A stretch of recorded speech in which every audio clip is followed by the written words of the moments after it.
നമസ്കാരം. Raf talk ഫുട്ബോളിലേക്ക് അവർക്കും സ്വാഗതം. ഇത്തവണത്തെ ബാലൻ ഡിയോറിൽ ലാമീൻ യമാലിന് കൊടുക്കണമെന്ന് നിങ്ങൾക്ക് അഭിപ്രായമുണ്ടോ?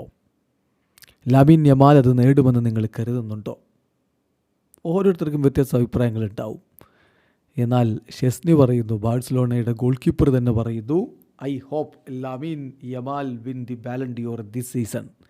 ഈ സീസണിലെ ബാലൻ ഡിയോർ ലാമിൻ നേടുമെന്നാണ് ഞാൻ പ്രതീക്ഷിക്കുന്നത് എന്ന്. എന്തായാലും ബാഴ്സിൽ റഫീഞ്ഞയ്ക്ക് കിട്ടുമോ, ലാമിൻ യമാലിന് കിട്ടുമോ എന്നൊക്കെയുള്ള സംശയങ്ങളും തർക്കങ്ങളും ചർച്ചകളും ഒക്കെ ആരാധകർക്കിടയിലുണ്ടെങ്കിലും ലാമിന് ബാലൻ ഡിയോർ സാധ്യത ഇപ്പോൾ പലരും വലിയ രൂപത്തിൽ കാണുന്നു. എന്തായാലും മറുഭാഗത്ത് അവിടെ PSG-യുടെ ഡംബലയുണ്ട് എന്നുള്ളത് നമ്മൾ മറക്കുന്നില്ല. എങ്കിൽ പോലും ഷെസ്നി ഇതാ എടുത്തു പറയുന്നു, ഞാൻ പ്രതീക്ഷിക്കുന്നു യമാൽ ഇത്തവണത്തെ ബാലൻ ഡിയോർ നേടുമെന്ന്.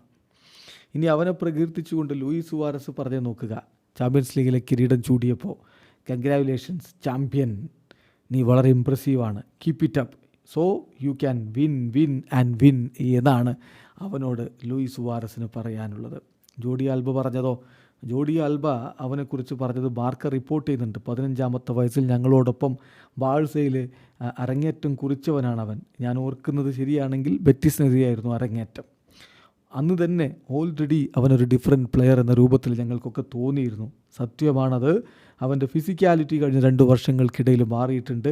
പക്ഷേ അവനൊരു ഡിഫറൻസ് മേക്കറാണ്. ഇറ്റ്സ് ഇൻക്രെഡിബിൾ എന്ന് പറഞ്ഞേ പറ്റൂ. റൈറ്റ് നൗ അവൻ ബാലൻ ഡിയോറിനുള്ള ഒരു കാൻഡിഡേറ്റ് ആണ്. അതുമാത്രമല്ല, അവൻ്റെ പ്രായം നോക്കണം. ഈ പ്രായത്തിൽ ഇങ്ങനെ അവൻ ബാലൻ ഡിയോറിനുള്ള കാൻഡിഡേറ്റായിട്ട് മാറുമ്പോൾ അത് തീർച്ചയായിട്ടും ഇൻക്രെഡിബിളായിട്ടുള്ള കാര്യമാണ്. അവൻ ചെയ്തുകൊണ്ടിരിക്കുന്ന വളരെ ഇൻക്രെഡിബിളായിട്ടുള്ള കാര്യങ്ങളാണ്. Keep it up, keep improving, learning. മറ്റുള്ളവർ ഈ കാര്യങ്ങൾ മനസ്സിലാക്കുന്നവർ പറയുന്നത് ലിസൺ ചെയ്യുക. തീർച്ചയായിട്ടും നീ ഒരുപാട് മുന്നോട്ട് പോകുമെന്നാണ് എനിക്ക് അവനോട് പറയാനുള്ളത്. I hope he does great, it's amazing to watch him play എന്നാണ് ജോഡി ആൽബ പോലും പറയുന്നത്. വീഡിയോ അവസാനിക്കുന്ന ഫുട്ബോൾ ലോകത്തെ കൂടുതൽ വിശേഷങ്ങളുമായി റാഫ് ടോക്സ് കൊണ്ടുവെത്താം.